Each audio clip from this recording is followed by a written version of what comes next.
Good morning, students. How are you all? I hope you all are fine. So, Miss Usmita Madam, today I explain your first life book, chapter number 7, part 1, Glimpses in India. So, आज हम लोग ग्लिम्पिस in India के बारे में जानते हैं। ग्लिम्पिसेस of India. इस chapter में बच्चों आप लोगों को 3 जगह के बारे में बताया जाएगा। पहला जो है अ ब्रेकर फ्रॉम गोवा, जो लिखा है लिशियो रॉड्रिग्स ने। उसके बाद आएगा कुर्ग, जो लिखा है लोकेश अब्रोल ने। फिर उसके बाद आएगा ट्री फॉर आसाम, जो लिखा है अरूप कुमार दत्ता ने। तो पहला जो है हम लोग ले लेंगे अ ब्रेकर फ्रॉम गोवा, और उसके पहले हम लोग इस चैप्टर के बारे में डिस्कस करेंगे। बिफोर यू रीड, देखो, discuss in class when images of people and places come to your mind when you think of our country. कैसे कैसे छवि किस किस जगह का तुम्हारे मन में आता है, और तुम क्या सोचते हो हमारे देश के बारे में। What parts of India have you lived in or utilized?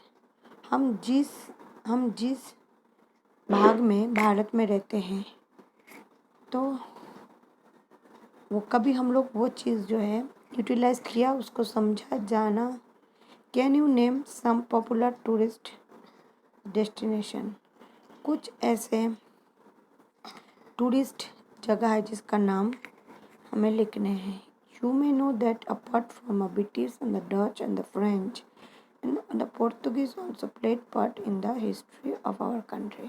हम जानते हैं कि डच पीपल जो थे हॉलैंड के लोग थे, ब्रिटिशर्स इंग्लैंड के, पोर्तुगीज़ के जो लोग थे पोर्तुगल से आए थे, वो सब जो है हम जानते हैं हमारे इतिहास में, हमारे देश में एक पार्ट्स हो गए। फ्रांस से जो लोग आए थे, फ्रेंच, ये सब जो है उन लोगों के कुछ जो अभी पूर्वज जो इन्फ्लुएंसेस वो सब यहाँ पे जो है छोड़ के गए हैं, और वो यहाँ पे भी रहे। कैन यू से which parts of India grow T and coffee? क्या आपको पता है कि भारत के कौन से भाग में टी और कॉफ़ी होते हैं? You know about T in your subject SS chapter number 10 agriculture. T जो होता है वेस्ट बंगाल के नॉर्थ बंगाल, दार्जिलिंग में, आसाम में इसका खेती ज़्यादा होता है। बेसिकली कॉफ़ी जब हम लोग देखते हैं कर्नाटक में होते हैं, ठीक है।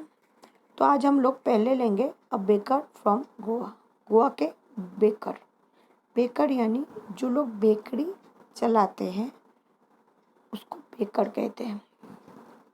This is a pen portrait of a traditional Goa village baker who still has an important place in the society. Goa में गांव में जो बेकर था वो इतना महत्वपूर्ण क्यों था उसके समाज के लिए, तो एक पेन पोर्ट्रेट है जिसके बारे में हम लोग पढ़ेंगे। Our elders are often heard reminiscing nostalgically about those good old Portuguese days. The Portuguese and their famous loaves of bread.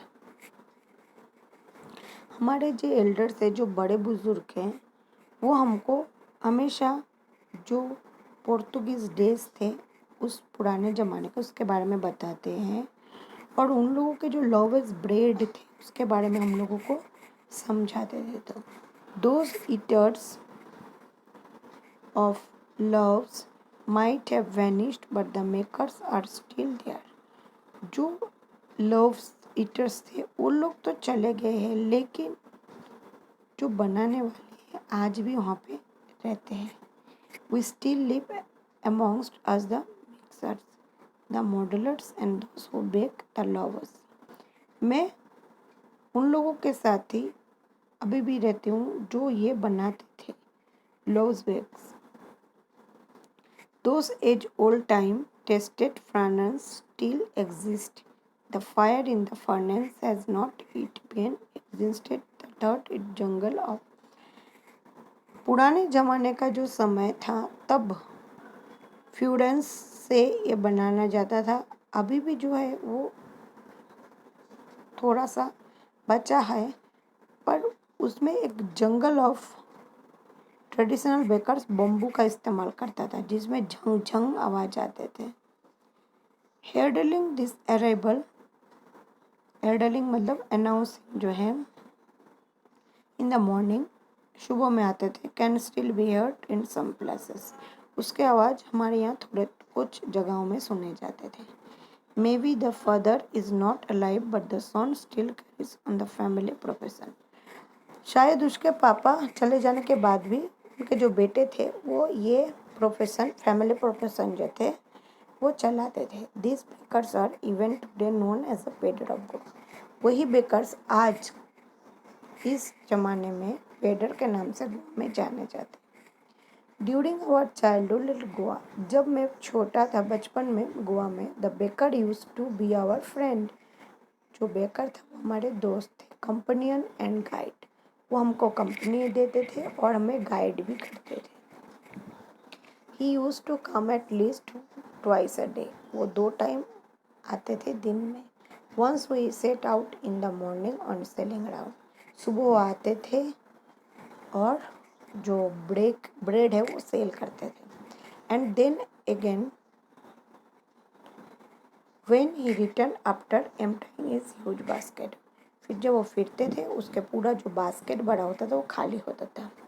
जो jingling third is bamboo woke up was from sleep and went in meet and greet him. Why was it so?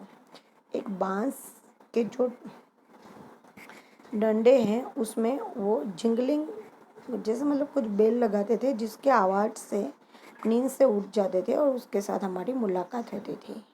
क्या था ये? What's it for the love of the love, ये था हमारे लिए उसका प्यार। Not it all the loves were bought by some पेस्काइन एंड बास्टाइन, the maid servant of the house, what he longed for were those bread bangles which we was choose carefully. ये बनता था बेस्काइन और बस्टिन, मतलब बनाते हमारे घर में जो काम करने वाले होते थे वो जो है चूज़ करके उसमें से बहुत ही जतन के साथ ब्रेड बैंगल्स ले आते थे। Some things it was sweet bread in special में, उन लोग जो है कुछ ऐसे मीठे ब्रेड बनाते थे जो बहुत ही स्पेशल तरीके से बनाया जाता था। The baker made his musical entry on the with the Jhang Jhang sound of his specially made bamboo stuff, तो बेकर जो थे वो बहुत ही म्यूजिकल एंट्री देते थे, उसके हाथ में जो बैम्बू स्टफ होते थे उसमें झंग झंग आवाज आते थे। One hand supported the basket on ground, एक हाथ से वो बैम्बू को ग्राउंड में सपोर्ट करते थे। He would greet the lady of the house with good morning and the place of the basket on vertical bump, वो जो घर के लेडीज होते थे उसको गुड मॉर्निंग कह के संबोधन करते थे, उसके बास्केट में से वर्टिकल बम्बू से वो उसको ब्रेड देते हुए। Kids would be pushed aside with a mild rebuke and loves would believed the servant, but we would not give up, we wonderful climbed the perhaps peep of the basket. Somehow डिबक का मतलब होता है